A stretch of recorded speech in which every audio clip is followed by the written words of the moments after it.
દાહોદ જિલ્લામાં નકલી એનએ હુકમનો જે મામલો હતો, કલેક્ટરે બનાવેલી સમિતિમાં અનેક ભેદ ખુલી ગયા છે। બાકી રહેલા 85માંથી 76 સર્વે નંબર નકલી હુકમથી એનએ કરાયા। 9 સર્વે નંબરના જ હુકમો સાચા નીકળ્યા। તાલુકા પંચાયત અને સિટી સર્વેના નકલી હુકમો મળી આવ્યા।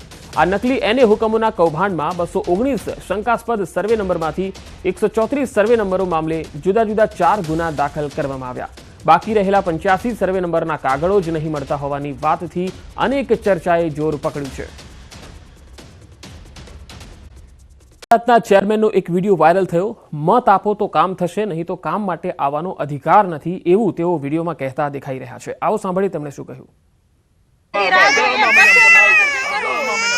કાઈ વાંધો નહીં, આ વખતે ચૂંટણી આપણે કોઈને મત દેવાનું થતો નથી। જ્યાં લગી પણ જો એવું ધારો જ્યાં લગી નોંધ નહીં થાય ત્યાં લગી નહીં। આની પહેલા ચૂંટણી આવી હતી ત્યારે અમને એમ કઈ કહેતા છે તમે માગી દીધું તમે અમને નો આપો માગીએ તો મર્યાદા હતા, પણ આની પહેલા આપણે કીધું છે તમે અમને નો આપો એ હા પર મારી તમે મને કઈ આપ્યું હોય બેન તો તમે મારી પાસે તમારી વાત સાચી। અમે ગઈ વર્ષે ચૂંટણી ગઈ ને ત્યારે અમે કીધેલું જ હતું, કીધું ચૂંટણી અમને જેટલી સોસાયટીમાં જીવે ને એ બધે કરી દીધો હોય। અમે બી મહિલાઓથી બોલીએ એટલે કાઈ વાંધો ન, તમે કીધું તો કાઈ વાંધો ન, આપણે 6 મહિના રાહ જોઈ જ। ચુડા તાલુકાના કરમડા ગામે શ્રીજી વિદ્યાધામ સ્વામિનારાયણ ગુરુકુળ ખાતે પંચાબ્દી મહોત્સવનું આયોજન કરાયું, જેમાં મુખ્યમંત્રી ભૂપેન્દ્ર પટેલ ઉપસ્થિત રહ્યા। મુખ્યમંત્રી ભૂપેન્દ્ર પટેલે વિદ્યાર્થી છાત્રાલયનો પણ શિલાન્યાસ કર્યો। લોકસભાના સાંસદ ચંદુભાઈ સિહોરા, નાયબ દંડક જગદીશભાઈ મકવાણા સહિત જિલ્લાના ધારાસભ્યો, રાજકીય આગેવાનો, સામાજિક આગેવાનો અને સંતો મહંતો ઉપસ્થિત રહ્યા।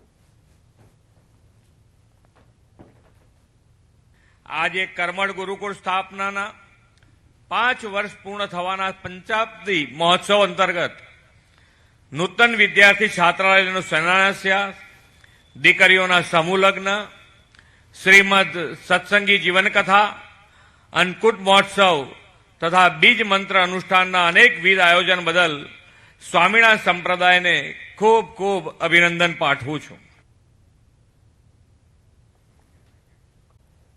પસાર થતા નેશનલ હાઈવે 48 પર ટ્રાફિક જામ થઈ ગયો। ટ્રાફિક જામના આકાશી દ્રશ્યો જોવા મળ્યા।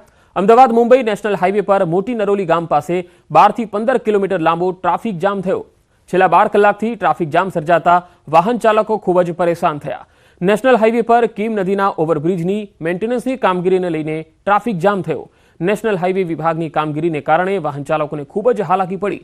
વાહનો રોંગ સાઈડમાં ન ઘૂસે તે માટે દરેક કટ પર પોલીસ તૈનાત કરવામાં આવી।